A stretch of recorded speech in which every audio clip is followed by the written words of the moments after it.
Pernah kepikiran nggak sih, gimana cara terbaik buat mengajar dan nyambung sama anak-anak dengan disabilitas intelektual, atau yang kita kenal sebagai tunagrahita? Ini bukan cuma soal metode loh, tapi soal gimana kita bisa menemukan kunci buat membuka potensi luar biasa yang mereka punya. Yuk kita bedah bareng-bareng. Jadi pertanyaan besarnya adalah ini. Gimana kita entah sebagai guru, orang tua, atau bagian dari masyarakat bisa menciptakan lingkungan belajar yang paling pas buat mereka? Nah, pertanyaan inilah yang akan jadi pemandu kita hari ini. Oke, sebelum kita lompat ke strategi-strateginya, penting banget nih buat kita punya pemahaman yang sama. Sebenarnya, apa sih tunagrahita itu? Yuk kita lihat definisinya, biar kita semua satu frekuensi.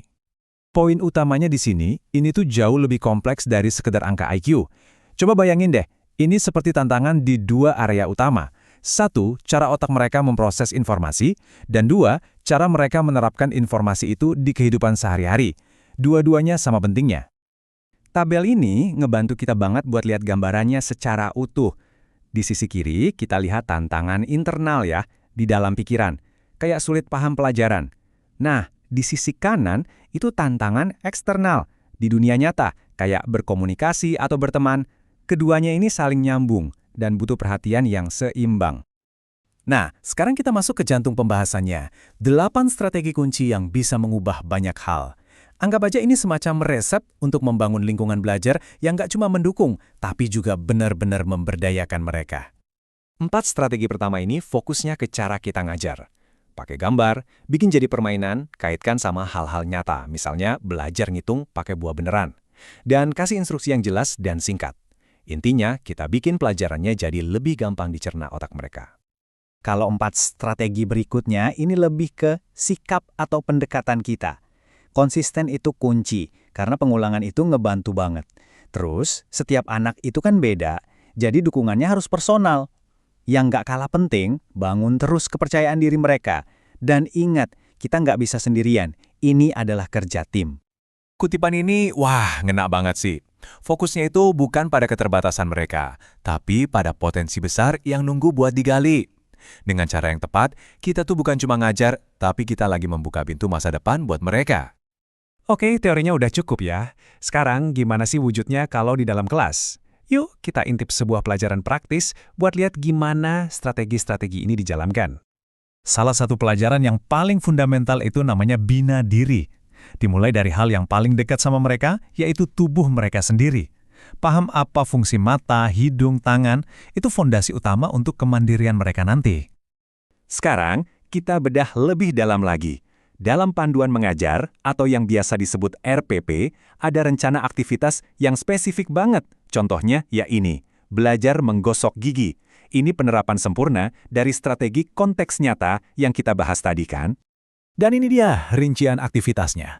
Coba deh perhatikan. Di sini semua strategi tadi digabungin. Ada elemen permainan lewat nyanyi, ada visual dari video, ada instruksi langsung dari guru buat ditiru, sampai penguatan konsep lewat menulis. Semua indera mereka diajak kerja bareng biar materinya benar-benar nempel. Nah, di zaman sekarang, kita punya kekuatan super tambahan, yaitu teknologi. Yuk kita lihat gimana media interaktif bisa bikin strategi-strategi yang udah bagus tadi jadi jauh lebih ampuh lagi. Intinya gini, media interaktif itu mengubah anak-anak dari yang tadinya cuma nonton pasif, jadi pemain utama dalam pembelajaran mereka sendiri.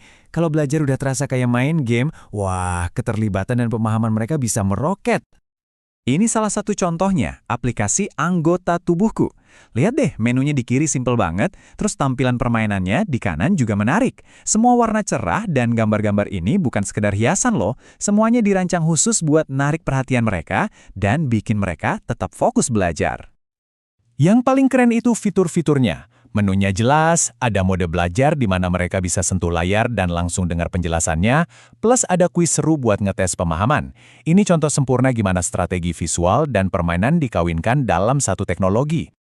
Kita udah ngobrolin soal metode dan alat bantunya. Sekarang, kita sampai pada lem yang merekatkan semuanya jadi satu, yaitu kolaborasi. Soalnya, mendidik anak, apalagi yang spesial, itu bukan pertunjukan satu orang. Ini dia pesan terpentingnya. Guru di sekolah, orang tua di rumah, dan para ahli yang membantu, semuanya harus jadi satu tim yang solid. Bayangin aja ada lingkaran dukungan yang kuat di sekeliling si anak, di mana semua orang bergerak ke arah yang sama secara konsisten. Itulah kunci suksesnya. Kita udah lihat bareng-bareng kalau dengan strategi yang tepat dan dukungan yang solid, potensi mereka itu nggak ada batasnya. Jadi, saya mau ninggalin satu pertanyaan buat kita renungkan. Setelah tahu semua ini, kira-kira peluang baru apa lagi ya yang bisa kita ciptakan bersama untuk masa depan mereka?